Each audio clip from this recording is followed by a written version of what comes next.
Oi, eu sou a Karine e no vídeo de hoje eu vou falar sobre algumas notícias bizarras e misteriosas.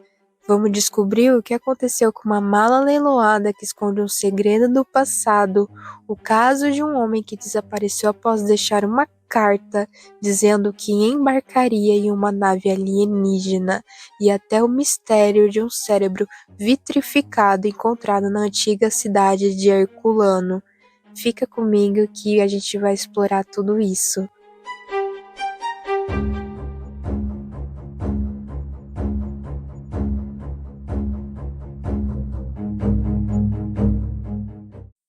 Uma mala que pertenceu a Howard Carter, o arqueólogo que descobriu a tumba de Tutankhamon, foi encontrada debaixo de uma cama no norte da Inglaterra e arrematada em um leilão por 12.000 libras. O valor foi mais de 11 vezes maior do que o estimado inicialmente. O que torna essa mala tão especial? A conexão direta com Carter e a descoberta do Farol Menino, um dos achados arqueológicos mais icônicos da história. Sua autenticidade, além de ter as iniciais do arqueólogo, documentos comprovam que ele encomendou a mala nos anos 1920 e a usou para transportar documentos e artefatos entre o Egito e a Inglaterra até sua morte em 1939. A peça foi parar nas mãos de John Halley, um mecânico e arqueólogo amador que trabalhou no Instituto Oriental da Universidade de Chicago.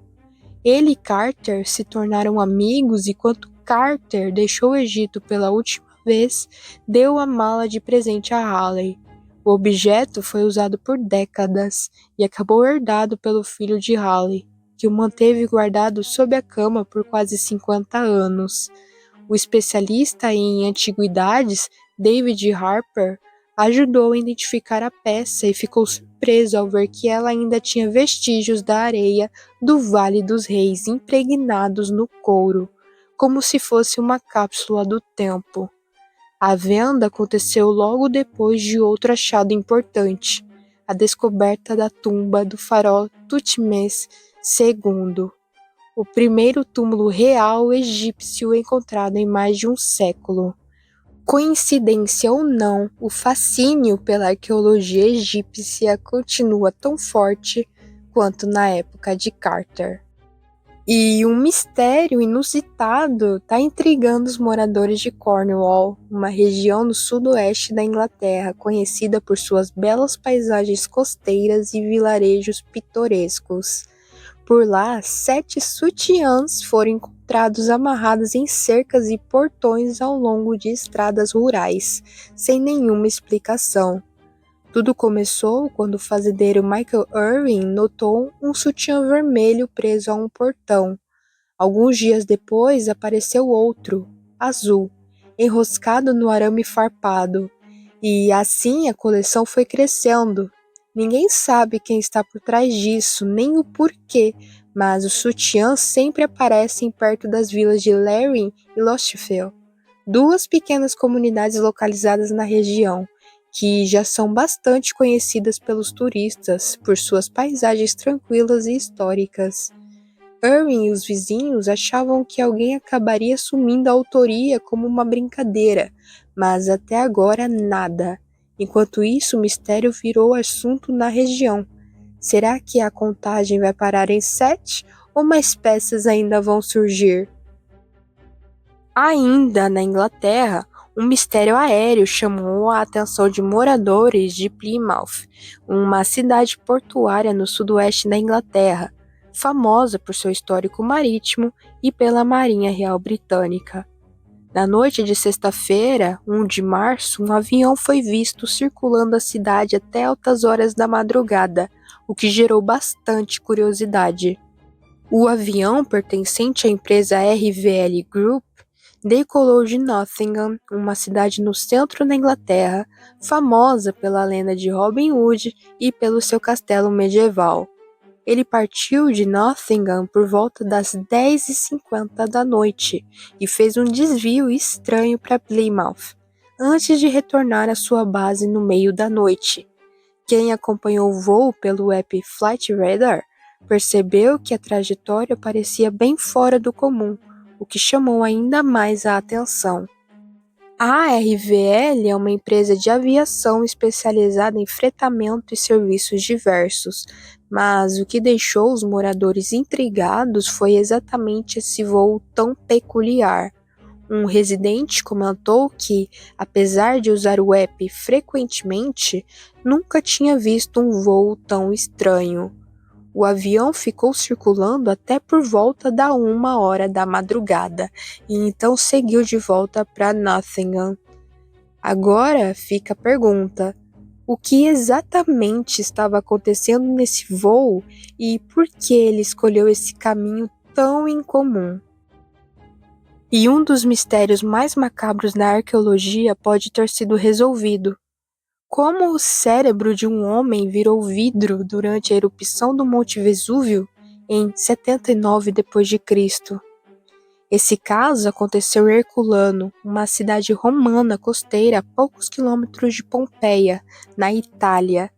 Assim como sua vizinha mais famosa, Herculano foi destruída pela mesma erupção, soterrada por uma avalanche de cinzas e pedras vulcânicas.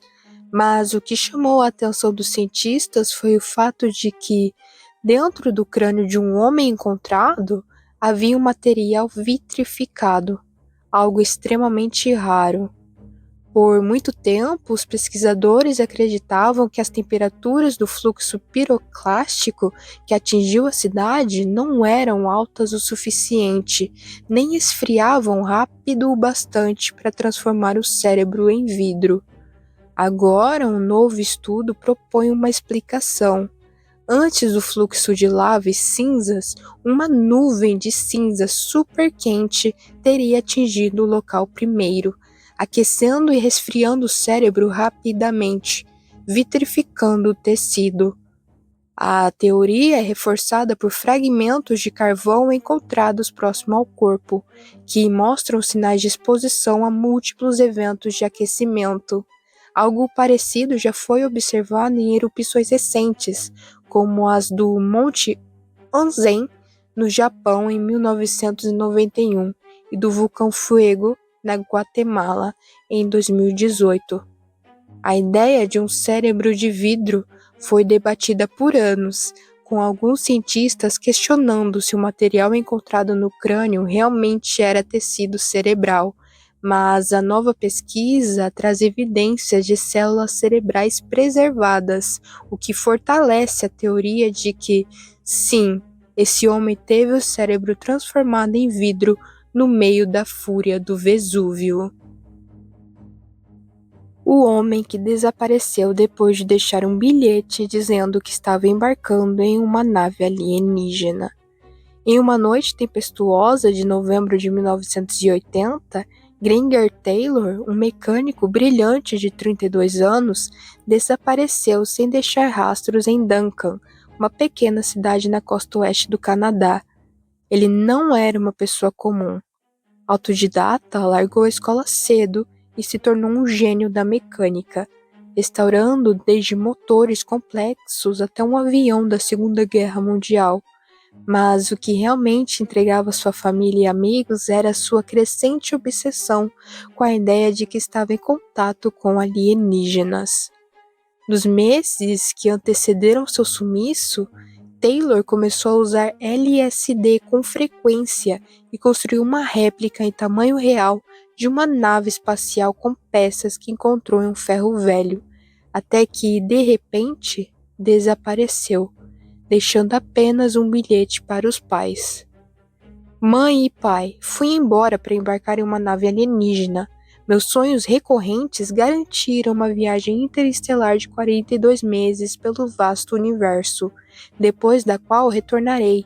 Estou deixando todas as minhas posses para vocês, pois não precisarei mais delas.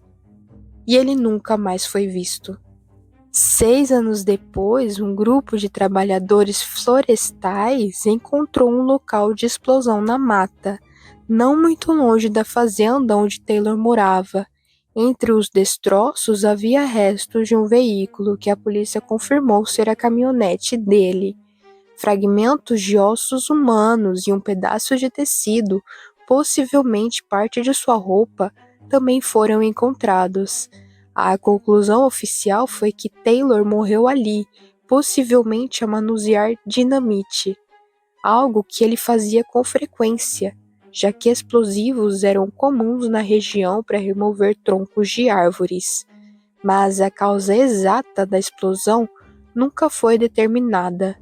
Foi um acidente? Um atentado contra a própria vida? Ou, como alguns especulam até hoje, ele realmente foi levado para outra parte do universo? Taylor nunca voltou e o mistério do que aconteceu naquela noite permanece sem resposta.